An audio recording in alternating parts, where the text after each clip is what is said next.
In my talk, we're going to have a look a bit how we can use textual analysis of rocks to kind of get a better understanding of kind of how important fluids are in the evolution of basaltic faults. You've probably all seen the really good models for surface outcropping faults in basalt, massively dilatant faults. There's really beautiful examples from Iceland, Hawaii.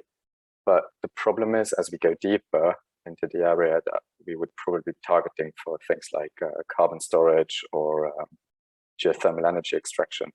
We actually have a very limited understanding of the fault dynamics there. And to address that, I kind of went and had a look at a few faults in the Faroe Islands, which are quite interesting because it's really just a 6 kilometer thick pile of basalts that have seen very limited tectonic activity, only a bit during the opening of the Atlantic. But we have very well exposed faults. So for example, in this talk, I'm going to focus on 3, a 30-meter displacement fault, and then kind of 2 larger ones, one with 500 meters and one with 1.5 kilometer displacement. And what we see is kind of that at an early stage or in low displacement faults, we have a fairly wide array of smaller faults that have reduced or limited displacement, and also very limited area of deformation around them.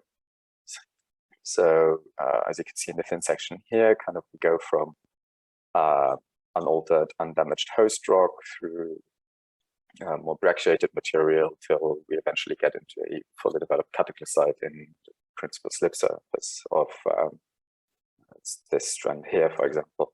And this happens all over about 10 centimeters. So this is not too exciting or too surprising at the moment. When we then have a look at the mineralogic composition, we see that the host rock and inside breccia clasts, we kind of retain an original pristine basaltic composition with plagioclase and pyroxenes dominating the assemblage. Then as we get into the vicinity of fractures and veins, or even along kind of the kind of borders of breccia clasts, we see that the plagioclase starts breaking down and is being replaced with this darkish fine-grained material or coarser zeolites. We've analyzed this in the SEM. We're not quite sure about the mineralogy yet, but the chemical composition is pretty much the same as you would expect, as you would get from a plagioclase. So it's really just silicon, aluminium, sodium, and calcium. There's no influx from of iron or magnesium from pyroxenes or olivines, for example. And then as we get into the cataclysites, we see that the matrix is mainly composed of this altered plagioclase, but then pyroxenes remain fairly coarse, so we can assume that there's a significant difference in strength between this alteration product and the original pyroxene, or even the few plagioclase clasts that remain in there. So kind of in an early stage, we get this chemical weakening through increased permeability and fluid availability. Then as we get onto the larger faults, for example, this example here is a sinistrous strike slip fault with contact or slip surface being here. And then we kind of see we see a diagonal section through the fault core. And it really allows us to kind of get an understanding of how the fault rocks are distributed in these cores. So I map that out, and along the principal slip surface, we see lenses of cataclystic and ultra-cataclystic rocks that are colored in orange and yellow here. And then as we move away from that, we get brecciated cataclysites in fairly large bodies as well. In hand specimens, it kind of looks a bit like this. So we have an ultra-cataclystic principal slip surface up here, and then a sharp contact to a foliated cataclysite underneath. And the important part of this is really kind of these clasts that are fairly coarse and well-rounded. If I go back and forth, you can pick them out quite easily, I think. And interestingly, their internal composition is really similar to what we see in the matrix. So it's kind of good evidence that we have a kind of periodic recycling of fault rock into newer generation fault rock. Kind of similarly, the foliation is also kind of showing how fault rock is being reworked, because an early RP foliation is transacted by a late stage high angle foliation that is probably coming after this rock has been, or this principal slip surface, or this slip surface has been abandoned. Thin sections then kind of show us again that we have very homogeneous and zeolite and clay dominated cataclysites pretty much throughout the whole principal slip zone. And then the brecciated stuff on a bit further away has a very similar underlying texture. So if you look at this and this, that could well be the same rock if it wasn't brecciated. But yeah, then it is brecciated with these zeolite veins going pretty much all around it, which is kind of just showing how hydrothermal hydrofracture is just eventually cutting across the whole thing. But we also do see kind of more planar veins that are a bit better developed and thicker. So they tend to be parallel to the fault zone. So stonets here, fault zone and vein orientation.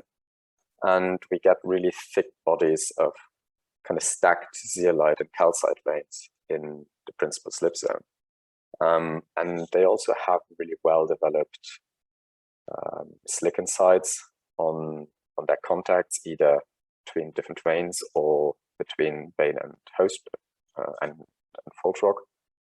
And surprisingly, the internal texture is pretty much undamaged. So these veins seem to be much stronger than the interface or the fault rock even, just because when they are deforming, it seems to be all localized on the interface and not actually kind of go into the vein itself. This is also kind of again shown when we have a look at how veins interact in fault rocks when they are brecciating cataclysites, for example. They always deflect off each other. There's no sign of them reactivating each other. It's always just they meet, go out, and propagate back out into the fault rock, which must be much weaker than the cements in that case. In terms of composition overall, we kind of grade from something like these, which are almost clast-supported breccias, to pretty pristine veins that have almost no clasts at all over a very short spatial, or like a very short kind of distances. So it could be a meter apart, really, in the same structure. And then the last thing that we need to look at is kind of what the clasts in those veins or the cataclysites are actually made of. And it's kind of the same picture again as we've seen in the hand specimens. So we see a lot of ultra-cataclysite and cataclastic material, some older generation vein material, but then interestingly, we also find clasts of host rock that has been incorporated into the core and then altered, especially in the example down here. You can still see kind of the feldspar that has been replaced with zeolite. So if we summarize all of this, we kind of have kind of good evidence of an initial chemical alteration and weakening as a response to increased permeability. We also then eventually get a localized fault core with cataclysites and fault veins. And in that fault core, we see periodic reworking of fault rock, either as kind of the small clasts in the breccia, in the cataclysites, or the transacted and slightly reworked fault rocks itself. And then obviously also very widespread cementation throughout the whole core. Sticking this all into a model is then kind of showing that in an initial phase, we get this kind of feedback between localization and damage concentration and permeability increase through. And then eventually, once we have a localized fault core, a principal slip zone develops in that with cataclystic flow throughout the core. And that leads to progressive comminution of the new or the altered clayey and zeolitic material. So reduced permeability, and eventually fluids become trapped, pressurize, and lead to hydrofracture. That hydrofracture is then recorded through widespread cementation in the core, strengthening the whole thing, forcing the principal slip zone to migrate to a weaker domain and bypass this cemented region. And then in the vicinity of that newly developed principal slip zone, we get rehomogenization and reworking of older generation fault rocks. They become less permeable again, to the point where eventually we get back to the hydrofracture stage. And that's kind of where we then close the circle, go kind of just around and around again. So yeah, this is explained in a bit more detail in a preprint on archive with the same, on Earth Archive with the same title. So if you want to have a look at that, very welcome. And yeah, I'm happy to take any questions.